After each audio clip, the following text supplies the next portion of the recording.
I literally had a dream back in 2015 about three native little girls covered in lip gloss. And, fast forward to today, but it was definitely, I was always working for other people. I had no idea, quite honestly, what even that word really meant until I dabbled into this space over the last, I think it's 8 years now, but was not on my path. I call myself an accidental entrepreneur, but certainly really grateful for that dream because it was life changing. It changed me, it changed my career, it changed my family. Did you know the average person will work 90,000 hours in their lifetime? What if you could use those hours to find fulfillment and become a disruptor for good? Welcome to the Work That's Worth It podcast. I'm Georgie Enthoven, and I'm here to demonstrate that an ambitious, meaningful, and rewarding career is not just a dream, it's achievable. Each episode will dive into conversations with global change makers who crack the code on combining income and impact. If you've ever felt like you were torn between a paycheck and your purpose, or maybe you simply yearn for more purpose, you're going to be exposed to the ambitious humans who have done it themselves. Ready to make your work worth it? Let's get started.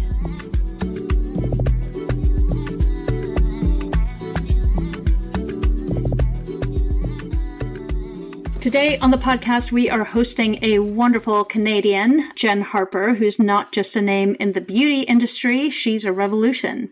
She's an award-winning social entrepreneur and international speaker that I have seen personally, and she is a trailblazing founder and CEO of Cheekbone Beauty Cosmetics, a brand that has gracefully painted the ideals of sustainability and inclusion onto a global canvas.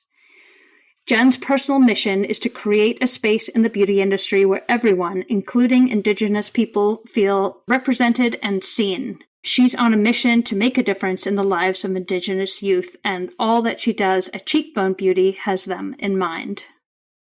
Hi, Jenn. So great to have you on the Work That's Worth It podcast. Thank you for being here. Thank you for having me. I'm so excited to talk to you and learn all about Cheekbone Beauty. And I wanted to just jump in and find out more about your mission and what is the mission statement for your business. Yeah, so at Cheekbone Beauty, our goal is to create sustainable, clean color cosmetics that don't end up in a landfill. And the whole original purpose of the brand was this concept about representation. So we really just want Indigenous people to see themselves in our brand, through our brand in multiple ways, not only through like media, but also through how we operate as a company. That's amazing. Has that been the mission since you started, or has it evolved? Yeah, it's definitely evolved. Originally, the whole idea was seated on the concept about representation. But as we've grown over the years, we've certainly evolved and changed. And really, the environmental impact had become such a big part of who we are as well. And we really wanted that incorporated in the mission. What personal experiences have you had that led you to identify this gap in the market? Yeah, so growing up, I'm Ojibwe, so that's a tribe or nation that was literally surrounded the Great Lakes for thousands of years, pre-calling any of this North America or what we know as United States and Canada. And so my people are authentically original to the land and know it so well. And it's really interesting how the more I learned about who I was and where I come from, the more where I came from, the more I wanted to incorporate my Indigenous roots and layer that into the brand as well. Oh, I have heard you speak before, and you're an amazing speaker, but you had mentioned your connection with your grandma's story as well. Yeah, absolutely. It's such a big part of it because I had no idea, and I know many people living in North America had no concept of what the residential boarding school system was. And that was really unpacked for us through the media starting in 2015. And so we all got to learn and understand that the people that were here, the original keepers of this land, were not treated very well and unfortunately put into this school system that was built by essentially church and state to assimilate us into more of a European lifestyle and culture. However, we as a group of people and groups of people, nations and tribes, were doing quite fine before colonization. And so what I've learned over the last several years is this idea or this concept called generational or transgenerational trauma. So my grandmother was put into one of those schools. Her experience was not wonderful, as we've learned many people did not have a wonderful experience in that school system. And so she left with numerous amounts of trauma. And I've seen how that was passed on in my family. And so not only to my dad and my aunties and my uncles, but then ultimately passed on to me, my siblings, and my cousins. And we are now doing the work of really trying to unravel what that kind of trauma can do to groups of people and how we can heal from that. And so when I learned that, I felt like it was truly an aha moment for me because, to be honest, nobody talked about that school system or I think the really negative implications of it when I was growing up. So I didn't understand why there was some dysfunction or really traumatic experiences in my family. But when I learned the truth, that's when I recognized me as an individual. I was quite capable of changing my community and my circle and doing the work to really change the effects of a negative generational trauma and try to turn it into something positive. And so that's what we did with the brand. And learning really early on what representation meant has been a big part of that, and how when we as groups of people, generally marginalized, feel seen, it really can create a massive difference within our communities. Yeah, that is so beautiful how you've been able to take something really tragic and difficult and turn it into something positive. And I'm sure it takes a few generations to be able to actually make that shift where the pain is far enough away where you can actually use it for something good without it hurting you too deeply. Yeah, so true. We learn a lot about ourselves as we're growing, and then you learn a lot about these kinds of subjects and topics and how it is possible as human beings. I find the human spirit extraordinary in the sense that we can really face really traumatic, life-changing, altering, deeply painful situations, but it doesn't have to impede who we become or who we want to become if we really do have some control over that. Unfortunately, and it's a really hard position to be in because of course you would never want horrible things to happen to you or your family, but you can see that there can be positive things that grow out of that. Yeah. There was something beautiful I was reading about when I was doing some research and talking to you, and it's about the seventh generation principle. And I was wondering if you can share a little bit about that and how you've brought that into the thinking about your business and its mission. Yeah, sure. So, one of the things that sets Cheekbone Beauty really apart from a lot of other brands that exist, not only in the beauty space, but in other industries, is the fact that we've really incorporated my Indigenous culture into how we've built a brand. And the seven generation teaching is about how what we do today can impact the next generations. And we're thinking up to the next seven generations and how it can ultimately have a good or a bad effect on that. And when we look at this from an environmental lens, we can really make different choices in the kinds of raw materials we source, how we source, our supply chain. And so as a brand, we're really looking at that teaching in a really deep level. And we've also incorporated like numerous Indigenous teachings into the building of Cheekbone Beauty. That is so wonderful that you're able to do that. And I imagine that the Indigenous business, the way of doing business for you would clash a lot with Western business values. How have you had to grapple with that or deal with those competing values? Yeah, for sure. Because I think at the end of the day, we are in business and you're trying to set up something that is sustainable, that will last, and that is profitable, that you're actually making a healthy profit to be able to support the people working in your organization. So there are certainly a lot of challenges. However, I really believe that when we look at this and we've built the business based on Indigenous teachings, that it is possible to actually put really wonderful products into the world. You can have a profitable, healthy company and still pay people fairly at the same time without leaving such a negative impact on the planet. By no means will we ever claim that we feel we have the perfect model or that we have the right answer. I really believe as humans we need to recognize our inability to always make the right choices, but we are certainly doing the best that we can for our business at this time and for our community where we are. Yeah. Yeah, that's so relevant and important that you brought that up, this idea of being perfect, because I find that sometimes people will say, They'll look for the one fault you have and to find, oh, well, you're not sustainable because your products have plastic containers. I wonder if you can talk a little bit about it being a journey and you have to get started versus wait for Absolutely. perfect. Yeah, I love that you're asking this question because it's so true, and it's really interesting that people really go after a brand when they're saying they're trying to be eco-friendly or working on sustainability. It's almost like you become a target.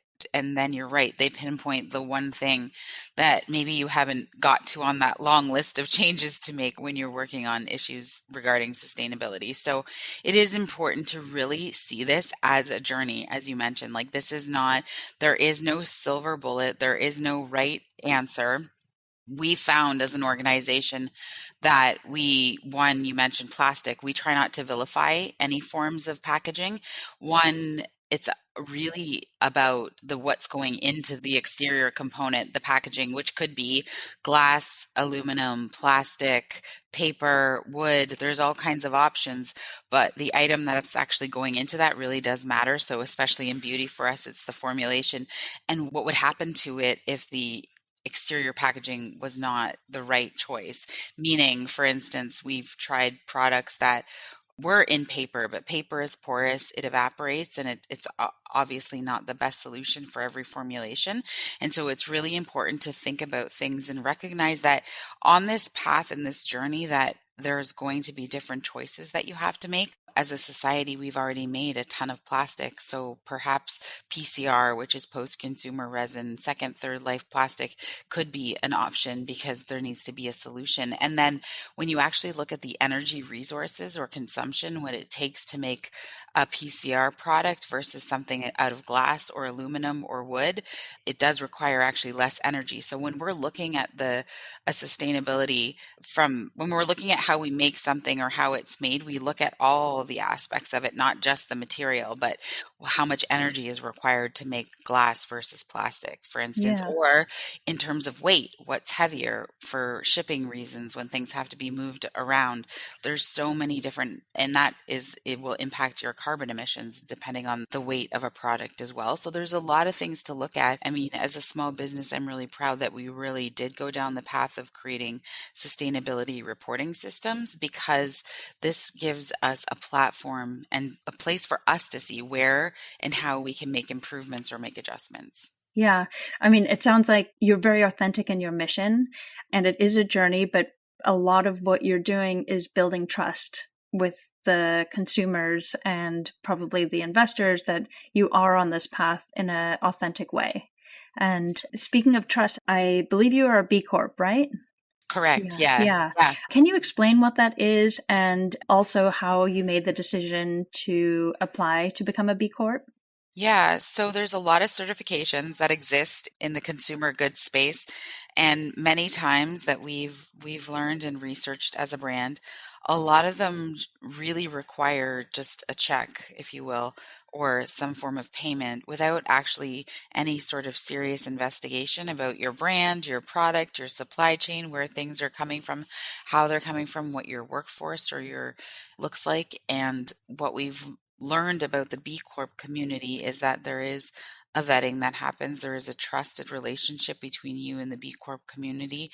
And it actually means once you become a B Corp certified company, 2% of annual revenues are committed back to causes that matter, right? So for us at Cheekbone Beauty, that's our scholarship fund for Indigenous youth. And then secondly, it becomes this legal obligation that the business has with the B Corp organization to both people and the planet before profits.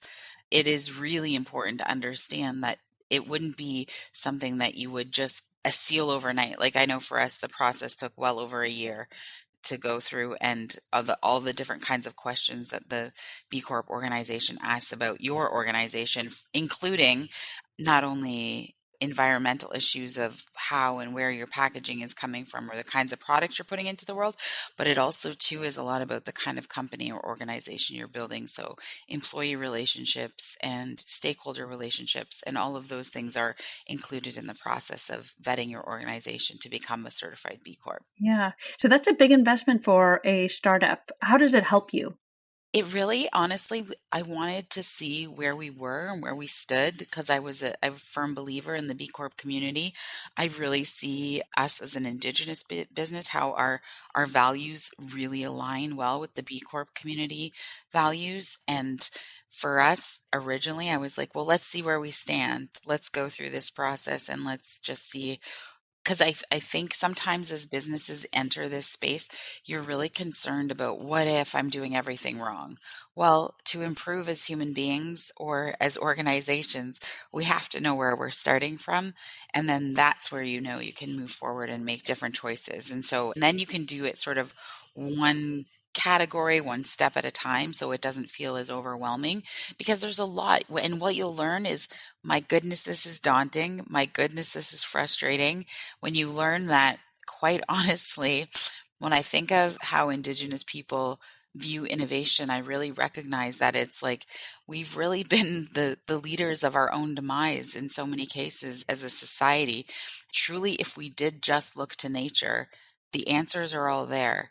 But unfortunately, capitalism and greed have gotten in the way of a lot of that. And so it's really interesting to recognize that it's going to be frustrating because you're going to learn that everything that a human has innovated on has really destroyed the planet in a different way. And then even how we're innovating and trying to fix and solve for problems we've already created, we are just making another thing worse over here or over here. And it is pretty frustrating. However, there is always a light at the end of the tunnel, if you will. And knowing I sleep well at night because I'm trying versus not, right? Yeah, yeah. Definitely it gives you the structure. It sounds like it gives you a community and maybe even a platform for recognition. And what about sales? And are consumers interested in B Corps and or opportunities for promotion? And how does it enhance your bottom line?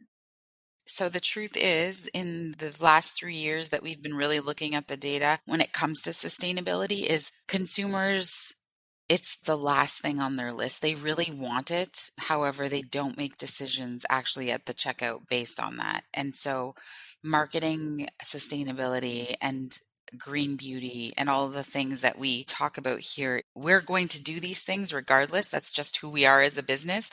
But we've learned actually nobody really cares, which is really sad. But that's just the truth of it. And I think when you're in something where a greater movement and direction has to change, it's going to be tougher. It's like turning a big ship around, right? Like this is not easy changing consumer behavior when we're just massive consumers now at the end of the day. Yeah. So that must be really frustrating because, especially for the younger generation or millennials and Gen Z, they say that they really want to make purchase decisions and care that companies have sustainability at the forefront of their business model. But when it comes to the checkout, Well, the truth is they prefer to know it's like Hailey Bieber or Selena Gomez. Like, let's be real, the celebrity always wins, right? And it's that world that we live in where those things are sadly the things that matter to young folks. yeah, yeah. Well, I was thinking about this journey as far as you guys being on a business, and maybe also the consumers are on a journey, so they don't care about it. And I'm going to add in the word yet. Yeah, that's what gives me hope. Yeah, yeah. You being an entrepreneur, how did that come about? Did you set out wanting to be an entrepreneur or did this just happen? No, I literally had a dream back in 2015 about three native little girls covered in lip gloss. And, fast forward to today, but it was definitely, I was always working for other people. I had no idea, quite honestly, what even that word really meant until I dabbled into this space over the last, I think it's 8 years now. But was not on my path. I call myself an accidental entrepreneur, but certainly really grateful for that dream because it was life changing. It changed me, it changed my career, it changed my family. I feel like it's changed so much for the better, despite how hard it is and how challenging this job can be. I feel there's so many rewards that come in so many different ways. It always doesn't have to be, I think I define success about being happy, and I get to wake up every day happy knowing that I feel like we're working on something that really matters. Yeah, that's really beautiful. And skills and things that you had gotten before or developed before, what are they and how did they help you on this entrepreneurial journey? Yeah, so I was in sales for a big chunk of my past career in the food space. Sales is humbling. You get a lot of rejection, and I feel like that has definitely helped in becoming an entrepreneur for sure.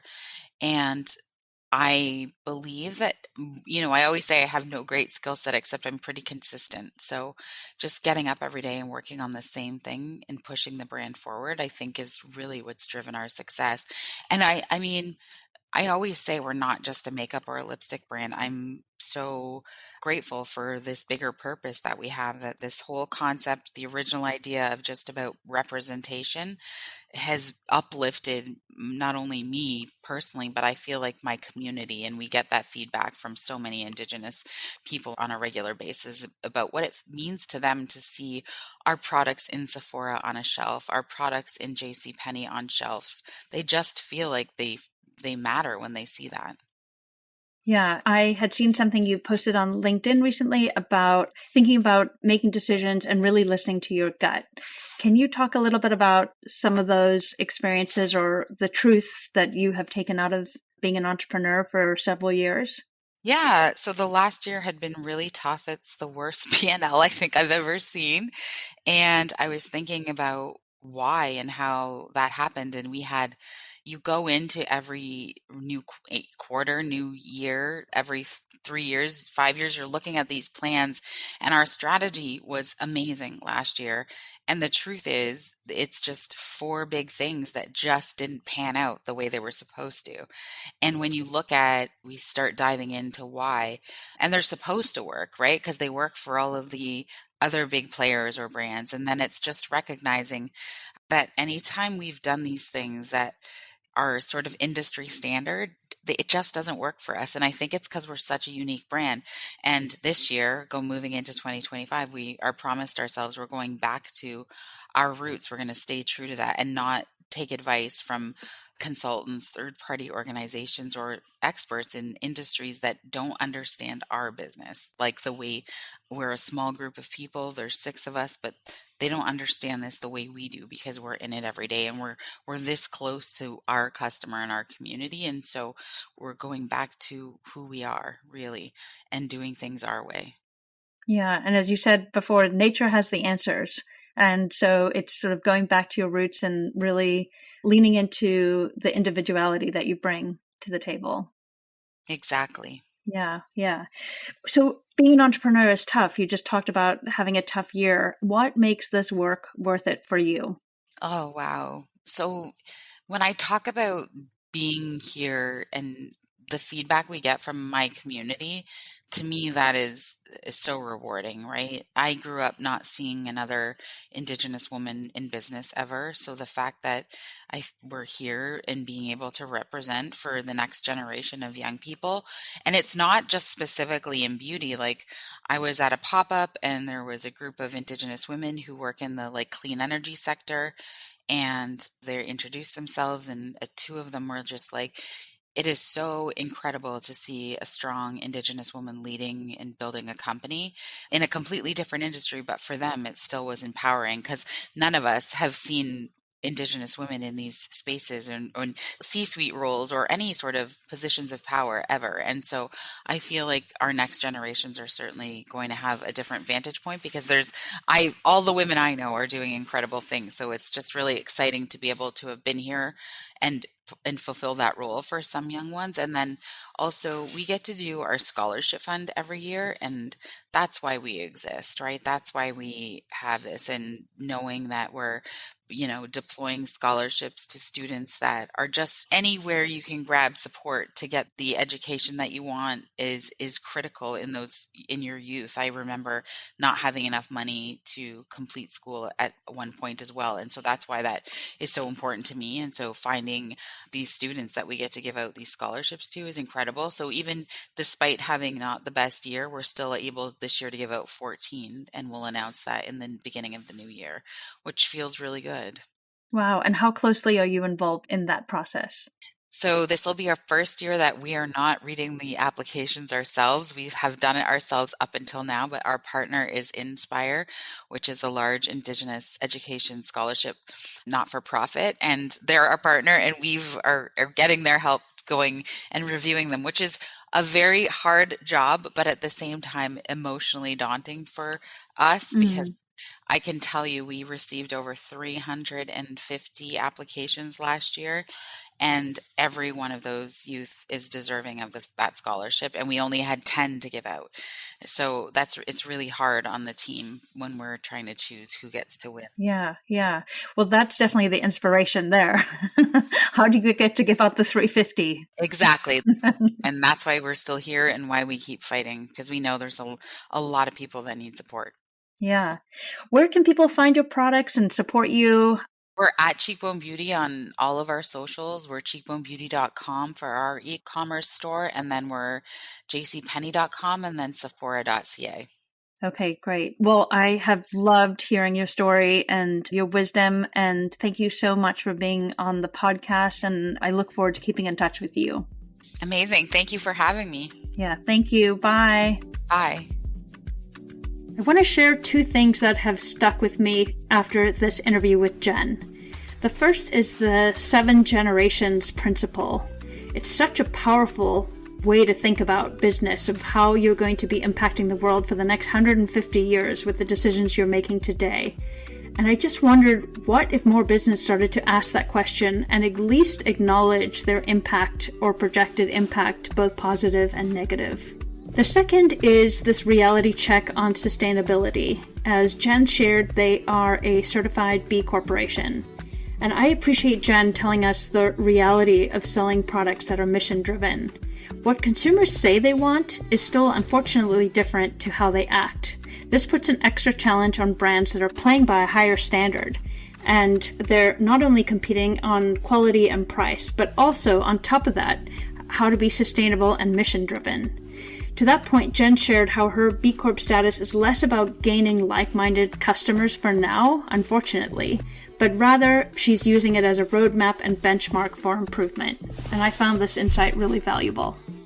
And that's a wrap for today's episode of Work That's Worth It. Remember, every conversation we share is designed to empower you to build a career that's truly worth your time and energy. There are future disruptors out there just like you who would appreciate the conversations in this podcast. Please support me by spreading the word and sharing this episode with a friend or two, or visit my website at georgieenthoven.com.